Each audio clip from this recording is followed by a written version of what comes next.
Hello, today is Wednesday, March 21st, and the Bible reading for today is Galatians chapter 1.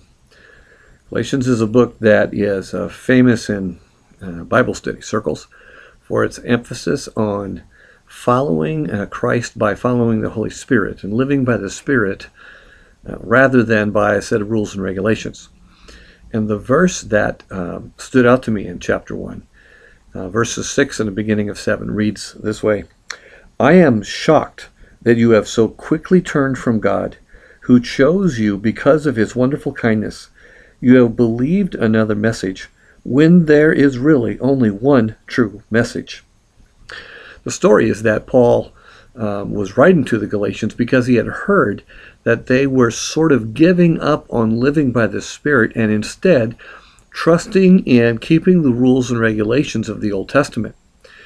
There are various reasons why this occurred for them, but he is absolutely convinced that when they do that, or when I decide that my way of pleasing God is by keeping rules and regulations and not by living in a dynamic spiritual life, he is convinced that we have left the gospel behind. And so he says, I'm shocked that you have believed another message. See, Paul is absolutely convinced that the way that Christians live their life is to be attentive to, sensitive to, cultivating the relationship with the Holy Spirit given to us by Jesus when he left.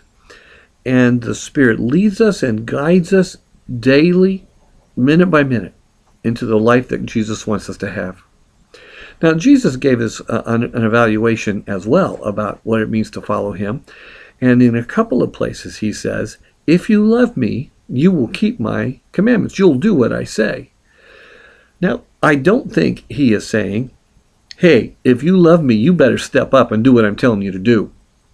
Rather, I think he says to us, you can tell, if you love me, you will just naturally do what I tell you to do. You will trust me, you will have faith in what I tell you, and you will live the way that I am guiding you to live. And that's why the Holy Spirit is given to us. I think it's very easy for us to, as it were, shock Paul and settle for a set of rules and a set of characteristics that we say, that's the Christian life.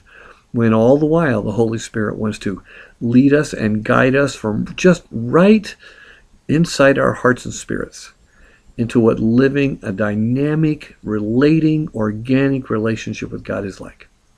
So that's what I want my life to be. I do not want to meet Paul someday and have him say, Bruce, I am shocked that you left the message and believe something else. Rather, I just want God's Spirit to lead me every day, and I want to get better and better at it as I follow his Spirit. I hope you're having a great week.